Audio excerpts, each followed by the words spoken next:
and fell on one another like savage lions or wild boars of great strength and endurance. The son of Priam struck the middle of Ajax's shield, but the bronze did not break, and the point of his dart was turned. Ajax then sprang forward and pierced the shield of Hector. The spear went through it and staggered him as the springing forward to attack. It gnashed his neck, and blood came pouring from the wound. But even so, Hector did not cease fighting. He gave ground, and his brawny hand size, a stone rugged and huge, was lying upon the plain. With this he struck the shield of Ajax on the boss that was in its middle. So the bronze rang again, but Ajax in turn, kind of a larger, swung aloft and hurled in prodigious force. This milestone of rock broke Hector's shield inwards and threw him down on his back, with the shield crushing him under it. But Apollo raised him at once. Thereon they would have hacked at one another in close combat with their foot swords, had not heralds, messengers of gods and men come forward, one from the Trojans, another from the Achaeans, Telethebius and Idaeus, both of them honorable men. These parted them with their staves, and good herald Idaeus said, "My sons, fight no longer. You are both now you Valians, and both dear to Zeus, and we know this, but night is now falling, and behest of night may not be well gainsaid."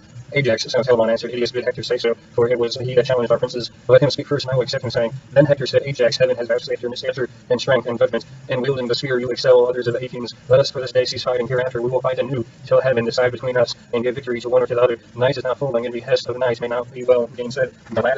For then the hearts of Achaeans at your ships, and more especially those of your own followers and clansmen, while I in the great city of King Priam bring comfort to the Trojans and their women, who vie with one another in their prayers on my behalf. Let us moreover exchange presents, that it may be said among the Achaeans and Trojans, they fight with might and main, but were reconciled and parted in friendship. On this gave Ajax a silver-studded sword on its sheath and leathern and baldric. In return Ajax gave him a girdle dyed with purple. Thus they parted, the one going to the host of the Achaeans, and other to that of the Trojans, who rejoiced when they saw their hero come to them safe and unharmed from the strong hands of mighty Ajax. They led him therefore to the city as one that had been saved beyond their hopes. On the other side the Achaeans brought Ajax a lady of victory to Agamemnon, and they reached the quarters of some of Atreus Agamemnon, sacrificed for a 5-year-old bull in honor of Zeus, the son of Cronos. They flayed the carcass, made it ready, and divided it into joints. These they would cut carefully into smaller pieces, putting them on the spits, roasting them sufficiently and drawing them off. When they had done all this and had prepared the feast, they ate it, and every man had his full and equal share, so that all were satisfied. And King Agamemnon gave Ajax some slices cut lengthways down the loin as a mark of special honor. As soon as they had enough to eat and drink, old Nestor, whose counsel was ever truest, began to speak with all sincerity and goodwill. Therefore he addressed them thus: "Son of Atreus and other chieftains, inasmuch as many of the Achaeans are now dead, whose blood Ares has shed by the banks of Scamander, and their souls have gone down to the house of Hades, it will be well, when morning comes, that we should cease fighting.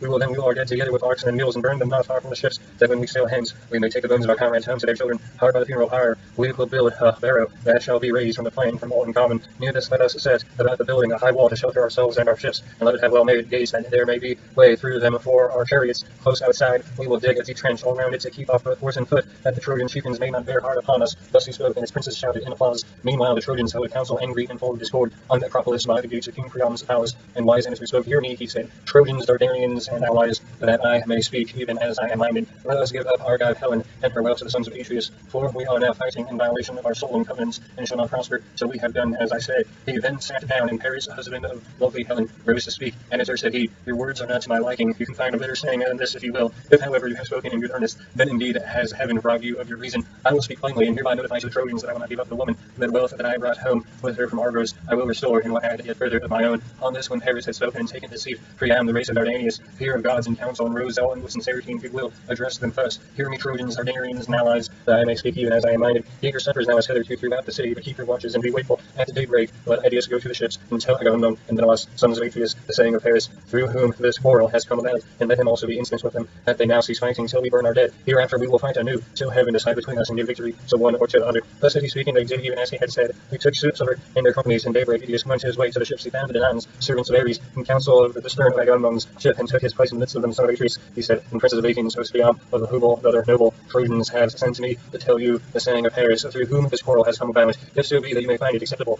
all the treasure he took with him in his ships to Troy, would that he be sooner perished, he will restore, and add yet further of his own, but he will not give up the wedded wife of Menelaus, through the Trojans would have him do so. Priam bade me inquire further if we will cease fighting till we burn our dead. Hereafter we will fight anew, till heaven decide between us, and give a victory to one or to the other." They all held their peace, but presently Diomed, of the loud war cry, spoke, saying, "Let there be no taking neither treasure, nor yet Helen, or even a child may see that the doom of the Trojans is at hand." The sons of the Achaeans shouted applause of the words of Diomed had spoken, and Pharion, King Agamemnon, said to Idaeus, "Idaeus, you have heard the answer of the Achaeans with you, and I with them, but as concerning the dead, I give you leave to burn them, for when men are once dead, there should be no grudging them the rights of fire. Let Zeus, the mighty husband of Hera, be witness to this covenant." As he spoke, he upheld his scepter in the sight of all the gods, and Idaeus went back to the strong city of Ilium. The Trojans of the Dardanians were gathered in council, waiting his return. When he came, he stood in their midst and delivered his message. As soon as they heard it, they set out about the twofold labor, some to gather their corpses, and others to bring in the wood. The Argives on their part also hastened from their ships, some to gather the corpses, and others to bring in wood. The sun was beginning to beat upon the fields, fresh risen into the vault of heaven from the slow still currents of the deep Oceanus. When the two armies met, they could hardly recognize their dead, for they watched the clotted gore from off of them, shed tears over them, and lifted them upon their wagons. Priam had forbidden the Trojans to wail aloud, so they heaped their dead sadly and silently upon the pier, and having them burned,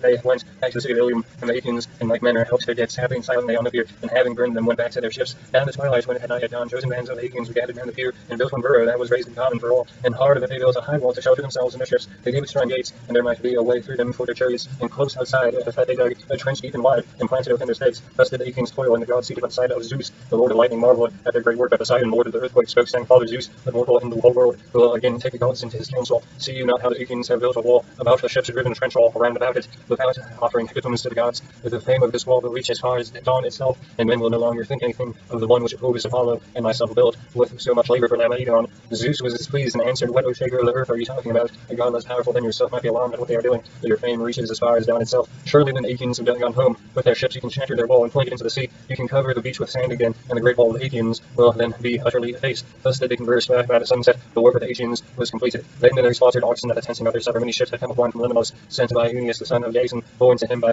Hypsile the son of Jason, frightened them with 10,000 measures of wine, which he sent especially to the son of Atreus, Agamemnon, and Malas. From the supply of the Achaeans brought their wine, some of bronze, some of iron, some of hides, some of whole heifers, some again of captives. They spread a goodly banquet and feasted the whole night through, as also did the Trojans and their allies in the city. But all the time Zeus moted them ill and roared with portentous thunder. Hail fear got hold upon them. They spilled the wine from their cups onto the ground, nor did any dare drink till he had made offerings to the most mighty son Cronus. Then they laid themselves down to rest and enjoyed the boon of sleep.